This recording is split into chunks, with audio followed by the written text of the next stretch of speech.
Akaun bank mereka digunakan oleh pihak lain dan akaun bank itu digunakan bagi tujuan jenayah dan penipuan. Ramai di kalangan mangsa, 99%, mereka sebenarnya tidak mempunyai niat untuk beri pinjam ataupun sewa akaun bank mereka. Ada dua cara bagaimana pemilik-pemilik akaun ni ditipu oleh scammer. Yang pertama, apabila mereka bagi kad mereka, tujuan mereka bagi itu, niat mereka bagi itu adalah untuk pinjaman wang berlesen.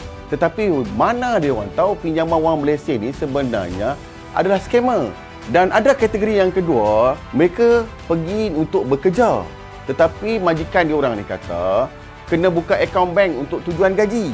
Dan malangnya kad yang mereka buka ini digunakan bagi tujuan scam. Jadi naratif yang kita nak betulkan, 95% daripada mangsa-mangsa kedai akaun tidak mempunyai niat dan mempunyai manfaat daripada pemberian kad mereka. Tetapi mereka telah ditipu oleh sindiket scam menyebabkan kad itu digunakan bagi tujuan scam online. Sebenarnya dari segi undang-undang memang salah, tetapi kerana desakan hidup mereka, isunya adalah ada pihak yang meletakkan 100% kesalahan kepada pemilik-pemilik kedai akaun ni ataupun individu yang dipanggil kedai akaun ni. Sedangkan suspek utama yang menyebabkan kerugian jutaan ringgit ni tidak pun didakwa dan tidak dapat dikenal pasti. Kalau kita tengok dalam kes kedai akaun ni, kecenderungan pihak berkuasa lebih cenderung kepada untuk menyiasat dan mendakwa pemilik kedai akaun.